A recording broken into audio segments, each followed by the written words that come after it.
Hey, beautiful souls, it's Catherine on another hot, sticky Monday. Time for Campfire Story number 6. The prompt for this is: what are you endlessly curious about? What's the last thing you Googled and went down a rabbit hole about? So I think I'll start with the second question first because the first question, the endlessly curious about, is really quite extensive. So it's easier to just answer this first question about going down a rabbit hole. So today I went down a rabbit hole a little bit in preparation for a talk that I'm doing in August. So I think I may have mentioned this. I was pleasantly surprised to have been contacted by a lovely woman who is a director of training for the medical company that she works for. And she asked me to come out and do a keynote speak at their annual conference in San Diego toward the end of August.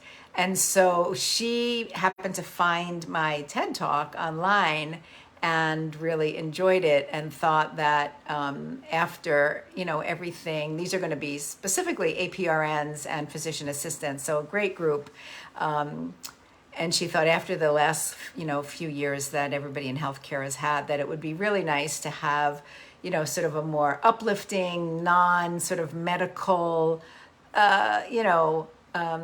presentation to just expand their consciousness, have them do some exercises for self-care and care with their clients. So I'm looking forward to that. And I went a bit down a rabbit hole today looking up something around epigenetics, because although I don't want to make my talk too medical, I'm not a scientist, I'm not a medical person, I do want to use some language that kind of flows with their training as I'm inviting them to expand into perhaps considering some things that they might not have considered before. So I went down a bit of a rabbit hole today around epigenetics and trauma healing and chronic pain, because that's the company they are all employed by. Their specialty is working with patients with chronic pain. So that's the answer to the second part of the question. The first part, as I said, is much more expansive, multi-layered. I'm not even quite sure how to sort of wrap my head around this. So I'm just going to start with saying I am endlessly curious about the process of awakening, achieving my highest vibration, understanding myself fully as a multi-dimensional being, and stepping in and living into the highest expression of Christ consciousness in this feminine body. So that's sort of the wide parameters of that. But I want to back up because this is not something that has sort of just developed in my later years. When I was a young girl, I used to have dreams or visions about literally, so I was raised Catholic, literally protecting the host. So, in the Catholic Church, the part where the congregation sits is generally separated from the altar by a communion rail, and then behind that is the altar. And usually locked in the wall is where they keep the hosts before they bring them out for consecration into the body and blood of Christ. And as a little girl, I used to have dreams of protecting the hosts from marauders. I don't know. I just had this sense that someone was coming to sort of overrun the church and to desecrate the church and to steal the hosts. And it was my responsibility to make sure that didn't happen. So who knew? I thought all 6-year-old, 6-year-old Catholic girls had those dreams and visions, only to come to find out later on that's not exactly true. But I'm just sharing that story. And then the one, of course, when in second grade, which was my first year of Catholic school. The school was just built, and the nun, the teacher for the second grade class, had us go around the room and say what we wanted to be when we grew up, and I very proudly announced that I was going to be a priest. And then she very quickly responded that was not going to happen, that in fact girls and women could not do that was something reserved only for boys and men, or boys as they came into manhood. And I can remember sort of being really a little bit shocked and put off about that, and not really happy. I think it was my first radicalization. My first little seeds of feminism started to be planted at that point. Because remember, the context of this is that I had 6 brothers, and they were my brothers. But I'm thinking, well, if they can do it, why can't I do it? I tried to keep up with them with everything. So it made absolutely no sense to me that they would be able to be in this position of power as I saw it, and I wouldn't be. And the other piece of that was that my sister had recently just gone into the convent. So she was, in the beginning of her training in her novitiate to become a nun. And I somehow knew that was not my path. I don't know whether I already sensed at that point that nuns really were sort of secondary to priests, or didn't have the autonomy, the sovereignty, the power that priests seemed to have. As I say that, I also want to honor many wonderful nuns as social activists and social justice workers who really, for me, are the heart of what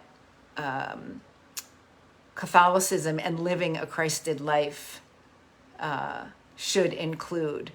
And I saw the nuns leading that more than I did the priests in my, short or, a narrow experience of just my life. But so clearly there was something in me at a very early age that knew that there was more, that there was something beyond, right, what was just going on day to day. And then I think I went pretty unconscious for a bunch of years.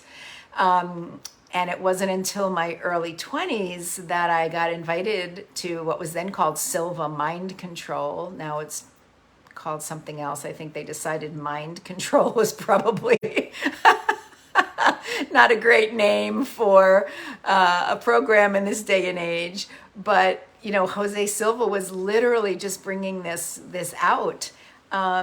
If you don't know anything about Silva Mind Control, I'm not going to go into a long explanation now, but it was basically one of the first sort of programs around the potential of the human mind, right? And he had taught his own children as well as himself, skills to maximize their potential in many different ways. And now he was out teaching this material, and I went to a series of classes in my early 20s and was exposed to that. And then that's sort of when I went unconscious again, because then it was marriage and kids, and it was in the 90s again when my interest started being sparked. And there was a woman who, our sons were actually in the same class, and she was a little bit ahead of me in terms of her own interest and training in the areas of energy healing, spirituality, metaphysics. And she became my teacher for a number of years in the mid 90s and it probably, into the early 2000s, because I remember we were meeting together on the morning of 9/11, actually in my family room, having a circle of, there were 6 of us women who would meet regularly. So, I started again back in the mid 90s, really beginning to consume everything I could about ascension, the evolutionary path, ETs, I'd like to use the term star beings, where we really came from, um, learning all about different kinds of, well, not just learning, but becoming trained in many different energy healing modalities. So starting with therapeutic touch in 1998 as really my first step into that arena, because by then I had become a psychotherapist and I realized that traditional talk psychotherapy was not really lighting me up in the way that I wanted to work. And I didn't feel like it was really supporting my clients in the ways that they wanted to heal. And so I started looking for ways to work with clients, which, in retrospect, I now know it was spirit putting me on a path of my own path of ascension, right? So it started with meditation, yoga, the usual things, and then starting to become trained in therapeutic touch. And then I went on, a year later to do Reiki all the way through to Reiki master training. And then in a very compressed period of time, things like theta healing, serenity vibration healing, DNA activation, dream coaching, law of attraction training. Of course, I went through a 2-year ministerial program, and then training in emotional freedom technique, which is still, I think, a form of energy. It's energy psychology. And that was when I finally found something that felt like the right balance between energy work and sort of talk therapy, because I could use words with people as we used EFT, as opposed to all of the other modalities, which were really pretty silent or hands-on and not really appropriate in the therapy setting, but were, I think, really more for me to just have a body of knowledge and for my own activation, I would say, by activating my own DNA and beginning to bring my 12-strand DNA online. It was the first I understood that we had been dumbed down, that we had more than 2 strands of DNA. We actually had 12, but they had been dumbed down over, many years of density on Earth. So really just have been learning so much, in what's close to 30 years now. So I said it was the process of awakening, achieving my highest vibration, expression of my Christ consciousness. But it's also for me to make it, I guess what I would say more pragmatic is this intersection of science, brain science, spirituality, metaphysics, epigenetics, as it relates to healing trauma, so that we can all step into the highest expressions of ourselves, right? So that's where this has kind of landed for me. And in particular, somewhere along the way in the early 2000s,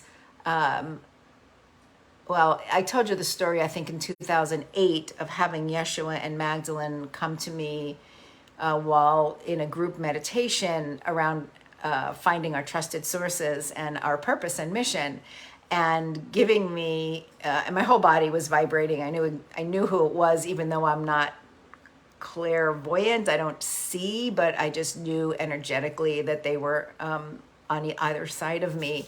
And they gave me the mission of creating heaven on earth. And I sort of laughed and I was like, yeah, I'm not sure I know how to do that. And they explained that it was initially about balancing the out of balance masculine and feminine energy on the planet. And a good part of that work was doing that within myself first. And, I'll be honest with you, I didn't even really understand what that meant, but they assured me that they would show me the path and they would give me the words to say if I needed to be speaking about it. And so I was just drawn, and that's probably where I got much more involved with the Magdalene work, and then for 13 years, was in a Magdalene circle that was very activating and, enlightening as well. And so all of this, I think, so the message was create heaven on earth. My piece was healing, was balancing the masculine and feminine energy, and doing that through the healing of the wounded feminine. So, of course, I have to walk my talk, right? If I'm going to ask anybody else to do anything, I have to be willing to go first. So there were a lot of years of working on healing my own wounded feminine, things that I wasn't even aware of, whether they were in this lifetime.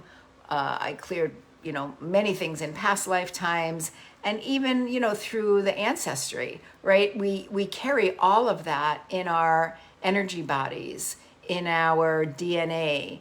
And so in order to step into our full expression as multi-dimensional beings, which we are, we have ancestry in other star systems and other universes.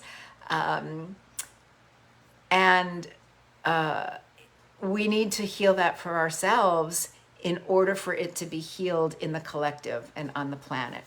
So I think that's really the answer to the question. I'm just trying to think if there's anything else. What am I endlessly curious about? Yeah, everything. Spiritual, metaphysical, brain science, epigenetics, potentiality, pure potentiality, multidimensionality, this ascension process that we're in, this upward spiral of evolution that the earth is on, and we're along for the ride with her. How our star families work with us. What's the role of angels, archangels, ascended masters, beloved ones who have passed over to help from the other side of the veil. Like, this is all fascinating to me. And I'm certainly not a master, I'm not an angel speaker. I don't, I'm not a psychic, although I certainly bring messages through and speaking like light language, certainly since 2009. Developing intuition, right? Trying to be more sourced, really living in a way that where I'm always connecting in to my inner guidance, my intuition, what my inner knowing is telling me, rather than making decisions from my head. And that's a whole process in and of itself that I am still, in some ways, I feel like I'm still in the infancy of, even though it's been almost 30 years on this path. So I think that's probably sufficient for now. There are probably other places I could go, but that really seems to be the heart of it. I am endlessly curious about all of these things. And if you know me well, you probably already knew that, but I'm hoping that, there'll be some people who don't know me well who take the time to listen to these campfire stories. I hope, hi Michelle, it's nice to see you. I hope whether you're listening live now or whether you catch it later, that you'll enjoy it, that you will find something relatable in my story to your life. And I would love to, have you make some comments or even ask some questions and open up the conversation, because that's what we do in a campfire. Unfortunately, right now, I'm just speaking at you. But if we were in a real campfire, right, there would be more interaction. So feel free to interact. And I wish you a beautiful evening. And I'll be back tomorrow with Campfire Story number 7. Many blessings.